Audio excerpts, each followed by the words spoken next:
ಈ ಕಾಲೇಜಿನ ವಿದ್ಯಾರ್ಥಿಗಳು ಒಂದೇ ಮಾತರಮನ್ನು ಆಡಿದ್ದನ್ನು ನೋಡಿದಾಗ ಸಹಜವಾಗಿ ನಮ್ಮೆಲ್ಲರಿಗೂ ಕೂಡ ಒಂದು ರೋಮಾಂಚನ ಆಯಿತು. 150 ವರ್ಷವನ್ನ ಒಂದೇ ಮಾತರಂ ಪೂರೈಸಿದಂಥ ಹಿನ್ನೆಲೆಯಲ್ಲಿ ಕ್ರಿಯೇಟಿವ್ ಕಾಲೇಜಿನ ವಿದ್ಯಾರ್ಥಿಗಳು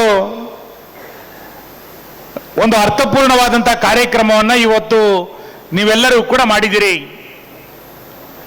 ವಿದ್ಯಾಸಂಸ್ಥೆಗಳು ಕೇವಲ ಜ್ಞಾನಾರ್ಜನೆಯ ಕೇಂದ್ರಗಳಷ್ಟೇ ಅಲ್ಲ. ಕೇವಲ ಜ್ಞಾನಾರ್ಜನೆಯನ್ನು ಪಡೆಯೋದು ಅಂತ ಆದರೆ ಭಾರತ ಇಷ್ಟು ವರ್ಷಗಳ ಕಾಲ ಸುದೀರ್ಘವಾಗಿ ಸಾಗಿ ಬರಲಿಕ್ಕೆ ಸಾಧ್ಯ ಆಗ್ತಿರಲಿಲ್ಲ. ಜ್ಞಾನಾರ್ಜನೆಯ ಜೊತೆಯಲ್ಲಿ ವ್ಯಕ್ತಿತ್ವ ನಿರ್ಮಾಣ ಆಗಬೇಕು, ರಾಷ್ಟ್ರೀಯತೆಯ ಪರಿಕಲ್ಪನೆಗಳು ಬರಬೇಕು ಅನ್ನುವಂಥದ್ದನ್ನ ನಮ್ಮ ಪೂರ್ವಜರು ಬೇರೆ ಬೇರೆ ಸಂದರ್ಭಗಳಲ್ಲಿ ನಮ್ಮೆಲ್ಲರಿಗೂ ಕೂಡ ನಿರಂತರವಾಗಿ ಹೇಳ್ಕೊಟ್ಟಿದ್ರು. ಬಹುಶಃ ಆ ಕಾರ್ಯವನ್ನ ಕ್ರಿಯೇಟಿವ್ ಕಾಲೇಜ್ ಇವತ್ತು ಅತ್ಯಂತ ಅಚ್ಚುಕಟ್ಟಾಗಿ ಇವತ್ತು ಮಾಡಿದೆ ಅಂತ ನಾನು ಅನ್ಕೊಳ್ತೇನೆ. ಒಂದು ಕಟ್ಟಡಕ್ಕೆ ಸಿಂಧೂರ ಅನ್ನುವಂಥ ಹೆಸರನ್ನ ಇಡೋದ್ರ ಮುಖಾಂತರ ಇಡೀ ದೇಶದ ಜನ ಆಪರೇಷನ್ ಸಿಂಧೂರ ಅಂತ ಆದಾಗ ಎಷ್ಟು ದೊಡ್ಡ ಪ್ರಮಾಣದಲ್ಲಿ ರಾಷ್ಟ್ರೀಯ ಮನೋಭಾವನೆಯೊಂದಿಗೆ ದೇಶದ ಜನ ನಾವೆಲ್ಲರೂ ಕೂಡ ಒಂದು ಅನ್ನುವಂಥ ಭಾವನೆ ಆ ಸಿಂಧೂರ ಆಪರೇಷನ್ ನಡೆಯುವಂಥ ಸಂದರ್ಭದಲ್ಲಿ ನಮ್ಮ ನಡುವೆ ನಿರ್ಮಾಣ ಆಗಿತ್ತು. ಅದನ್ನು ಇವತ್ತು ಕಾಲೇಜು ಕಟ್ಟಡದಕ್ಕನ್ನ ಹೆಸರನ್ನು ಇಡೋದ್ರ ಮುಖಾಂತರ ಮತ್ತೊಮ್ಮೆ ರಾಷ್ಟ್ರೀಯತೆಯನ್ನು ನೆನಪು ಮಾಡುವಂಥ ಒಂದು ಒಳ್ಳೆಯ ಕಾರ್ಯವನ್ನ ಕಾಲೇಜಿನ ನಿರ್ದೇಶಕರುಗಳು ಇವತ್ತು ಮಾಡಿದ್ದಾರೆ. ನಾನು ಶಾಸಕನಾಗಿ ಆ 7 ಜನ ನಿರ್ದೇಶಕರಿಗೆ ಅಭಿನಂದನೆಗಳನ್ನು ಸಲ್ಲಿಸ್ತೇನೆ. ಒಂದು ವಿದ್ಯಾಸಂಸ್ಥೆ ಈ ರೀತಿಯಾದಂಥ ಕಾರ್ಯವನ್ನ ಇವತ್ತು ಮಾಡಬೇಕು. ಕೇವಲ ಅಂಕಪಟ್ಟಿ, ಪರೀಕ್ಷೆ, ಎಕ್ಸಾಮು ಇಷ್ಟಕ್ಕೆ ಮಾತ್ರ ವಿದ್ಯಾಸಂಸ್ಥೆಗಳು ಸೀಮಿತ ಆಗಬಾರ್ದು. ಇವತ್ತು ಆ ರೀತಿಯಾದಂಥ ವಿದ್ಯಾರ್ಥಿಗಳಿಗೆ ಸಾಮಾಜಿಕ ಜವಾಬ್ದಾರಿಗಳನ್ನು, ರಾಷ್ಟ್ರೀಯತೆಯ ಭಾವನೆಗಳನ್ನು, ವ್ಯಕ್ತಿತ್ವವನ್ನು ಅರಳಿಸುವಂಥ ಸಾಕಷ್ಟು ಕಾರ್ಯಗಳನ್ನು ಈ ವಿದ್ಯಾಸಂಸ್ಥೆ ಇವತ್ತು ನಿರಂತರವಾಗಿ ಮಾಡ್ತಾ ಬಂದಿದೆ. ಪುಸ್ತಕ ಮನೆ ಎನ್ನುವಂಥದ್ದು ವಿಶೇಷವಾದಂಥ ಪರಿಕಲ್ಪನೆ ಈ ಕಾಲೇಜಿದೆ. ಆ ಕಾರಣಕ್ಕೆ ಪುಸ್ತಕವನ್ನು ಓದುವಂಥ ಹವ್ಯಾಸಗಳು ಬಹಳ ದೊಡ್ಡ ಪ್ರಮಾಣದಲ್ಲಿ ಇವತ್ತು ತಾಲೂಕಿನಾದ್ಯಂತ ಕ್ರಿಯೇಟಿವ್ ಕಾಲೇಜಿನ ಪುಸ್ತಕ ಮನೆಯ ಕಾರಣಕ್ಕೋಸ್ಕರ ಆಗಿದೆ ಅನ್ನೋದನ್ನು ಕೂಡ ನಾವೆಲ್ಲರೂ ಕೂಡ ಇವತ್ತು ಒಪ್ಕೊಳ್ತಾ ಇದ್ದೇವೆ.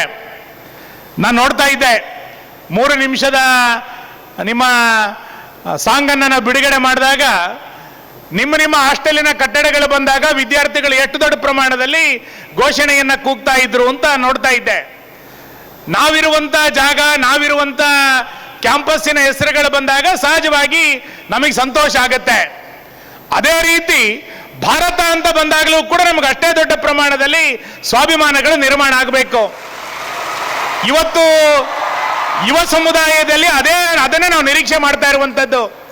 ನಮ್ಮ ಕಾಲೇಜಿನ ಯಾವುದೋ ತಂಡ ಕ್ರೀಡೆಯಲ್ಲಿ ಗೆದ್ದಾಗ ಎಷ್ಟು ದೊಡ್ಡ ಪ್ರಮಾಣದಲ್ಲಿ ನಾವು ಸಂಭ್ರಮಿಸ್ತೇವೋ, ಭಾರತವೂ ಕೂಡ ಗೆದ್ದಾಗ ಅಷ್ಟೇ ದೊಡ್ಡ ಪ್ರಮಾಣದಲ್ಲಿ ನಾವು ಸಂಭ್ರಮಿಸಬೇಕಾಗತ್ತೆ. ನಾವು ಇವತ್ತು ಆ ಸಿಂಧೂರದ ವಿಡಿಯೋವನ್ನು ನೋಡಿದಾಗ ಅತ್ಯಂತ ಭಾವನಾತ್ಮಕವಾಗಿ ಮೂಡಿ ಬಂದಂತ ಒಂದು ವಿಡಿಯೋ ಅದು. ಭಯೋತ್ಪಾದಕರು ನಮ್ಮ ಜನರನ್ನ ಗುಂಡಿಟ್ಟು ಕೊಂದಾಗ ಎಷ್ಟು ನೋವಾಗಿತ್ತು. ಅದೇ ಆಪರೇಷನ್ ಸಿಂಧೂರವನ್ನ ಗೌರವಾನ್ವಿತ ಪ್ರಧಾನಮಂತ್ರಿಗಳ ನೇತೃತ್ವದಲ್ಲಿ ಈ ದೇಶದ ಸೈನಿಕರು ಮಾಡಿದಾಗ ಅಷ್ಟೇ ದೊಡ್ಡ ಪ್ರಮಾಣದಲ್ಲಿ ಶೌರ್ಯದ ಪ್ರತೀಕವೂ ಕೂಡ ನಮ್ಮ ಕಣ್ಣು ಮುಂದೆ ಆಗಿದೆ ಅನ್ನೋದನ್ನು ನಾವು ಯಾವತ್ತೂ ಕೂಡ ಮರಿಲಿಕ್ಕಿಲ್ಲ. ಇವತ್ತು ಭಾರತ 10 ವರ್ಷಗಳ ಹಿಂದೆ, 20 ವರ್ಷಗಳ ಹಿಂದಿನ ಭಾರತ ಅಲ್ಲ. ಭಾರತ ಇವತ್ತು ಬದಲಾಗಿದೆ. ಜಗತ್ತಿನ ಕಣ್ಣನ್ನು ತೆರೆಸುವಂತ ಸಾಧನೆಗಳನ್ನ ನಮ್ಮ ಯುವಕರು ಇವತ್ತು ಮಾಡ್ತಾ ಇದ್ದಾರೆ. ಜಗತ್ತಿನ ಯಾವುದೇ ರಾಷ್ಟ್ರಗಳು ಭಾರತವನ್ನು ನಿಯಂತ್ರಣ ಮಾಡಲಿಕ್ಕೆ ಸಾಧ್ಯ ಇಲ್ಲ ಅನ್ನುವಷ್ಟರ ಮಟ್ಟಿಗೆ ಭಾರತ ಇವತ್ತು ಬೆಳಿಲಿಕ್ಕೆ ಪ್ರಾರಂಭ ಆಗಿದೆ. ಜಗತ್ತಿನ 3ನೇ ಆರ್ಥಿಕ ಶಕ್ತಿಯಾಗಿ ಭಾರತ ಬೆಳೆಯುತ್ತೆ ಎನ್ನುವಂತ ಪರಿಕಲ್ಪನೆಗಳು ಕಣ್ಮುಂದೆ ಬರಲಿಕ್ಕೆ ಪ್ರಾರಂಭ ಆಗಿದೆ. ಇಂಥ ಸಂದರ್ಭದಲ್ಲಿ ಭವಿಷ್ಯದ ಭಾರತದ ವಿದ್ಯಾರ್ಥಿಗಳು ನಾವೆಲ್ಲರೂ ಕೂಡ PUCಯಲ್ಲಿ ಓದ್ತಾ ಇರುವಂತಹ ವಿದ್ಯಾರ್ಥಿಗಳು ಮುಂದಿನ 30 ವರ್ಷ 40 ವರ್ಷಗಳ ಕಾಲ ಈ ದೇಶವನ್ನು ಮುನ್ನಡೆಸುವಂತ ಯುವ ಸಮುದಾಯದವರು ನಾವೆಲ್ಲರೂ ಕೂಡ ಇವತ್ತು ಕೂತಿದ್ದೇವೆ. ಹಾಗಾಗಿ ಭವಿಷ್ಯದ ಭಾರತ ಯಾವ ರೀತಿ ಇರಬೇಕು ಅನ್ನುವಂತ ಪರಿಕಲ್ಪನೆಯನ್ನ ಕಣ್ಮುಂದೆ ಇಟ್ಟುಕೊಂಡು ನಾವೆಲ್ಲರೂ ಕೂಡ ಇವತ್ತು ಕೆಲಸವನ್ನ ಮಾಡಬೇಕಾಗಿದೆ. ಕ್ರಿಯೇಟಿವ್ ಕಾಲೇಜು ನಮಗೆ ಆ ರೀತಿ ಬೇಕಾದಂತ ಒಂದು ಒಳ್ಳೆಯ ಅಡಿಪಾಯವನ್ನ ಇವತ್ತು ಹಾಕೊಟ್ಟಿದೆ. ಅವತ್ತು ಬಂಗಾಲವನ್ನು ವಿಭಜನೆ ಮಾಡಿದಾಗ ಒಂದೇ ಮಾತರಂ ಗೀತೆಯನ್ನ ಹೇಳ್ತಾ ಸ್ವಾತಂತ್ರ್ಯ ಹೋರಾಟಕ್ಕೆ ಕಾಲೇಜಿನ ವಿದ್ಯಾರ್ಥಿಗಳೇ ಧುಮುಕಿದ್ದು. ಕಾಲೇಜಿನ ವಿದ್ಯಾರ್ಥಿಗಳು ಒಂದೇ ಮಾತ್ರಮ್ಮನ್ನ ಹೇಳ್ತಾ ಹೇಳ್ತಾ ಸ್ವಾತಂತ್ರ್ಯ ಹೋರಾಟಕ್ಕೆ ಧುಮುಕಿದ್ರಿಂದ ಸ್ವಾತಂತ್ರ್ಯ ಹೋರಾಟ ಬಹಳ ದೊಡ್ಡ ಪ್ರಮಾಣದ ವೇಗವನ್ನು ತೆಗೆದುಕೊಂಡಿದ್ದು ನಮಗೆ ಗೊತ್ತಿದೆ. ಭಾರತ ಬಿಟ್ಟು ತೊಲಗಿ ಎನ್ನುವಂತ ಚಳುವಳಿಯನ್ನ ಗಾಂಧೀಜಿಯವರು ಮಾಡಿದಾಗ ಆ ಚಳುವಳಿಗೆ ದೊಡ್ಡ ಸಹಕಾರವನ್ನು ಯಾರು ಕೊಟ್ಟಿದ್ದು ಅಂತ ಕೇಳಿದ್ರೆ ಕಾಲೇಜಿನ ಯುವ ಸಮುದಾಯವೇ ಕೊಟ್ಟಿದ್ದು. ಇವತ್ತು ಮತ್ತೊಮ್ಮೆ ಭಾರತ ಬದಲಾವಣೆಯನ್ನು ಬಯಸ್ತಾ ಇದೆ. ದೊಡ್ಡ ಪ್ರಮಾಣದಲ್ಲಿ ಜಗತ್ತಿನಲ್ಲಿ ವಿಶ್ವಗುರುವಾಗಿ ಭಾರತ ನಿಲ್ಲಬೇಕು ಅನ್ನುವಂತ ಪರಿಕಲ್ಪನೆಯನ್ನ ಪ್ರಧಾನಮಂತ್ರಿಗಳು ಕೊಡ್ತಾ ಇರುವಂತಹ ಸಂದರ್ಭದಲ್ಲಿ ಕಾಲೇಜಿನ ಯುವ ಸಮುದಾಯ ಇದನ್ನು ಸ್ವೀಕರಿಸಿ ನಾನು ಮುಂದಿನ ದಿನಗಳಲ್ಲಿ ನನ್ನ ಊರನ್ನ ಮುನ್ನಡೆಸ್ತೇನೆ, ಭಾರತವನ್ನ ಮುನ್ನಡೆಸ್ತೇನೆ ಎನ್ನುವಂತ ಸವಾಲನ್ನ ಇವತ್ತಿನ ವಿದ್ಯಾರ್ಥಿ ಸಮುದಾಯ ಸ್ವೀಕರಿಸಬೇಕು. ಅದಕ್ಕೊಂದು ಒಳ್ಳೆಯ ಅಡಿಪಾಯವನ್ನ ಕ್ರಿಯೇಟಿವ್ ಕಾಲೇಜು ನಮಗೆ ಇವತ್ತು ಹಾಕೊಟ್ಟಿದೆ ಅಂತ ನಾನು ಅನ್ಕೊಳ್ತೇನೆ. ಕ್ರಿಯೇಟಿವ್ ಕಾಲೇಜಿನ ಹತ್ತಾರು ಸಾಧನೆಗಳು ನಮ್ಮ ಕಣ್ಮುಂದೆ ಇದ್ದೇ ಇದೆ.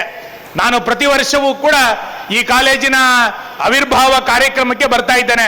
ಪ್ರತಿ ವರ್ಷವೂ ಕೂಡ ಒಂದು ಹೊಸ ರೂಪದಂತ ಕಾರ್ಯಕ್ರಮಗಳನ್ನ ನೀವು ಮಾಡ್ತಾ ವಿದ್ಯಾರ್ಥಿಗಳನ್ನ ಭಾವನೆಗಳನ್ನ ಅರಳಿಸುವಂತ ಒಳ್ಳೆಯ ಕಾರ್ಯವನ್ನ ಕ್ರಿಯೇಟಿವ್ ಕಾಲೇಜಿನ ಎಲ್ಲ ಅಧ್ಯಾಪಕರ ತಂಡ ಇವತ್ತು ಮಾಡ್ತಾ ಇದೆ. ಈ ಕಾಲೇಜಿನಲ್ಲಿ ವಿದ್ಯಾಭ್ಯಾಸವನ್ನ ಮಾಡ್ತಾ ಇರುವಂತ ನೀವುಗಳೇ ಇವತ್ತು ಧನ್ಯರು ಅಂತ ನಾನು ಅನ್ಕೊಳ್ತೇನೆ. ಈ ಕಾಲೇಜಿನಲ್ಲಿ ಕಲಿಯುವಂತ ಒಳ್ಳೆಯ ಸಂಗತಿಗಳನ್ನು ಇಟ್ಟುಕೊಂಡು ಸಮಾಜವನ್ನ ನಿರ್ಮಾಣ ಮಾಡುವಂತ ಕಾರ್ಯವನ್ನ ನಾವೆಲ್ಲರೂ ಕೂಡ ಒಟ್ಟಾಗಿ ನಿರ್ಮಾಣ ಮಾಡೋಣ.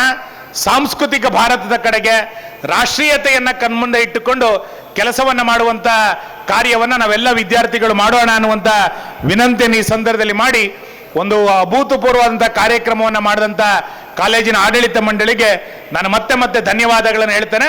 ನಮಸ್ಕಾರ.